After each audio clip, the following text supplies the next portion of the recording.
these two packs, so the biggest number will stay here. 5 and 3, 3, 4, 6, 5. Great job, you did a great job. အခုနမကကြက်လေးအတွက် Singapore Maths ကို extra class အနေနဲ့ထားဖို့အတွက်သွားဆောင်စမ်းပါပါအဲ့တော့နမနဲ့တူတူလိုက်ခဲ့ပေးပါ Let's go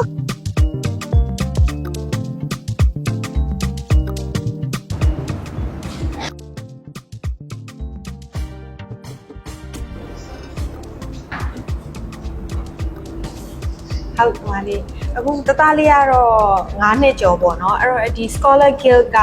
ကြက်လေးအတွက်ကောဘယ်လိုတွေသင်တန်းလေးတွေရှိလဲအဲ့ဒါလေးသိချင်တာပါဟုတ်ဟုတ်ကဲ့ဟို Scholar Guild ကပေါ့နော်သူက Singapore International School SIS ရဲ့ဒီအခွဲတစ်ခုလည်းဖြစ်တယ်ပေါ့နော်ပြီးသွားလို့ရှိရင် RVI Group ကနေပြီးတော့လက်ရှိ manage လုပ်နေတဲ့ဒီသင်တန်းကျောင်းလေးတစ်ခုဖြစ်ပါရဲ့ရှင်ဒီအခုဟာကြတော့ဒီ weekend program လေးတွေမှာတက်ချင်တဲ့သူတွေအတွက် Singapore curriculum ကို explore လုပ်ချင်တဲ့သူတွေအတွက်ပို့ပြီးတော့အဆင်ပြေပါရဲ့ရှင်မကတော့ဒီ Scholar Guild ကိုတွေ့ထားတာကြက်လေးကတော့အခုကတော့ primary 1ပေါ့နော်အဲ့တော့ဒီ Scholar Guild မှာဘယ်လို program လေးတွေပါလဲပြီးတော့ကြက်လေးတို့အရွယ်နဲ့ရောတင်တော်လားဘယ်အရွယ်လေးထိတင်လို့ရလဲအဲ့ဒါလေးတွေသိစိတ်သိချင်တာပါညီမလေးဟိုလက်ရှိဒီ Scholar Guild မှာပေါ့နော် program တွေနဲ့ကတော့3မျိုးရှိပါတယ်ရှင်ဒီပထမတစ်မျိုးကကျတော့ ST Scholars Preparatory Program ပေါ့နော်အဲ့ program ကကျတော့ Singapore curriculum ကိုအသုံးပြုပြီးတော့သူကဒီ primary 1ကနေ secondary 2အထိကိုတဒန်းချင်းစီတက်လို့ရအောင်လုပ်သွားပေးတာပေါ့နော်အဲ့တော့အချိန်တွေကကျတော့ဘယ်ချိန်တွေလဲဆိုတော့ကျောင်းချိန်ပြင်ပအချိန်တွေပေါ့ကျောင်းချိန်ပြင်ပအချိန်တွေနဲ့ Saturday Sunday တွေမှာရှိရပေါ့နော်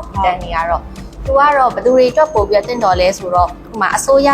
တင်ရိုးကိုတင်နေတဲ့ဟို dual curriculum ပေါ့ Singapore curriculum ကိုစမ်းသပ်ပြီးတော့ try ချင်တဲ့သူတွေအတွက်ဆိုလို့ရှိရင်လည်းအရင်အဆင်ပြေရပေါ့နော်။ဒါမှမဟုတ်လေတခြားကျောင်းတွေမှာတက်နေတဲ့ Singapore curriculum ဆိုတာဘာလဲဆိုတာလေ့လာခြင်းနဲ့ဆိုတဲ့သူတွေအတွက်လည်းပို့ပြီးတော့ကျောင်းချိန်ပြေမှာတက်လို့ရတဲ့အတန်းလေးတစ်ခုဖြစ်တယ်ပေါ့နော်။ဟုတ်ကဲ့ပါဟုတ်ကဲ့သူကနောက်တစ်ခုကကျတော့ဟို ST Scholars English Enrichment Program ပေါ့နော်။သူကကျတော့ English စာကို General 4 skills တို့ကိုသူက train ပေးသွားတာပေါ့နော်။သူလည်းအဲ့လိုပဲဒီ program တစ်ခုမှာဆိုရင်စုစုပေါင်း level က19ခုရှိရယ်level တစ်ခုမှာ4လစီတက်ရတယ်ပေါ့နော်သူကတော့ကလေးကတက်မယ်ဆိုရင်သူ့ရဲ့ level test ကိုဖြည့်ပြီးတော့သူ့ရဲ့ level အလိုက်ကိုတစ်ဆင့်ချင်းစီတက်သွားလို့ရရပေါ့နော်ဟုတ်ကဲ့နောက်တစ်ခုကကြတော့ ST Maths Mastery Program ပေါ့နော်အဲ့ဒါကကြတော့ဒီ Singapore Maths ကိုအထူးသဖြင့်စိတ်ဝင်စားရတယ်ပေါ့နော် Singapore Maths တစ်ခုတည်းကိုပဲတက်ချင်တဲ့သူတွေအတွက်ဆိုလို့ရှိရင်ဒီ program လေးကတော့အဆင်ပြေပါရဲ့ရှင်သူကတော့ဒီအတန်းတန်းမှာဆိုလို့ရှိရင် level က10လလောက်တက်ရမယ်ပေါ့နော်ဟို level တွေကကျတော့ဘယ်လိုရှိလဲဆိုတော့ primary 1ကနေပြီးတော့ secondary 2အထိကိုတက်လို့ရပါတယ်ရှင်ဟုတ်ကဲ့ပါညီမလေးအဲ့တော့လေအခု curriculum တော့သိရပြီပေါ့နော် Singapore curriculum ဆိုတော့ teacher တွေအနေနဲ့ရောဘယ်လိုလေးတွေရှိလဲ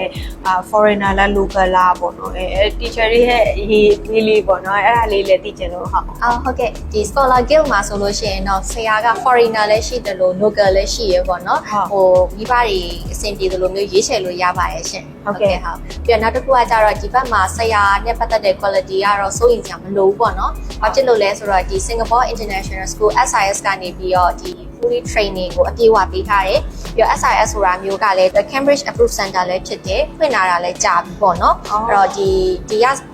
SIS ကနေပြီးတော့ Scholar Guild ရဲ့ဆရာတွေအပြည့်အဝ training ပေးသွားတာမို့လို့quality ဘိုင်းမှာတော့ issue မရှိပါဘူးရှင်။ဟုတ်ကဲ့ဒါဆိုရင်တော့foreigner teacher နဲ့သင်ချင်လား local နဲ့သင်ချင်လားဆိုတော့မိဘရဲ့ choice ပေါ့နော်။ဟုတ်ကဲ့ရှင်ပါဟုတ်။အဲ့ဆိုစာသင်နေတဲ့နေရာလေးတွေရောတစ်ချက်နည်းနည်းလိုက်ကြည့်လို့ရမှာ။ဟုတ်ရပါတယ်ရှင်။ဟုတ်ကဲ့ကြည့်အောင်နော်။ချက်လား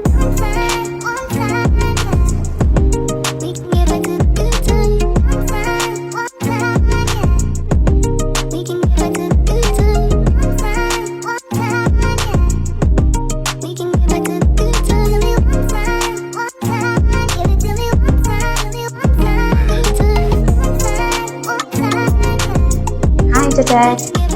how are you? Good, okay. You know why are you here today? No,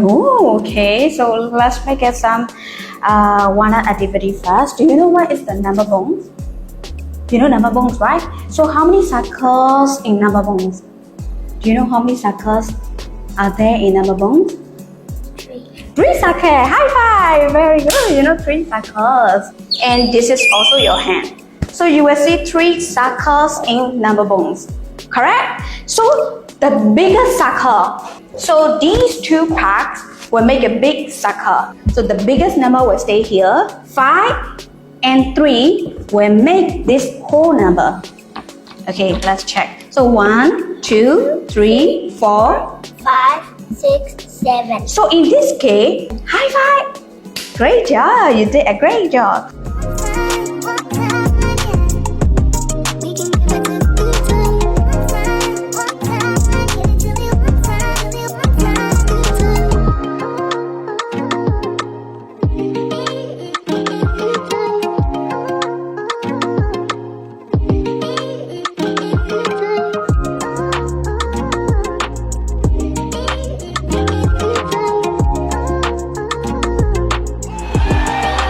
အခုလည်းမြတ်ဆောင်ဆိုင်ခဲ့တဲ့ Scholar Guild ဟာဆိုလို့ရှိရင်တော့သူက Singapore curriculum နဲ့ English, Maths, Science တွေကိုကျောင်းချိန်ပြင်ပ class တွေနဲ့သင်ကြားပေးနေတာဖြစ်ပါတယ်။ဒီနေ့ကြက်ကြက်လေးစမ်းကြည့်ခဲ့တာကတော့ Singapore Maths ကိုစမ်းကြည့်ခဲ့တာပါ။ Singapore Maths ကတော့ကလေးတွေရဲ့ critical thinking, problem solving ဘိုင်းတွေကိုအများကြီးတိုးတက်ကောင်းမွန်စေမယ်လို့လည်းမြတ်ကတော့သုံးသပ်မိပါတယ်။အခု Scholar Guild ဟာဆိုလို့ရှိရင်လည်းပေးရတဲ့ဈေးနှုန်းနဲ့ကျောင်းရဲ့ quality ပြီးတော့ curriculum ရဲ့ quality ကလည်းတကယ်ကိုထိုက်တန်တယ်လို့လည်းမြတ်ကတော့ခံစားရပါတယ်။အဲ့တော့ကိုယ့်ရဲ့တသားမီမီလေးတွေကို Singapore curriculum နဲ့ပို့ပြီးတော့ရင်းနှီးစေခြင်းနဲ့ English, Maths, Science မှာပို့ပြီးတော့လည်းတိုးတက်စေခြင်းနဲ့ဆိုလို့ရှိရင်တော့ Scholar Guild ရဲ့ကျောင်းချိန်ပြင်ပ class တွေကို join ဖို့အတွက်လည်းမြတ်ကတော့ recommend လုပ်ပါတယ်။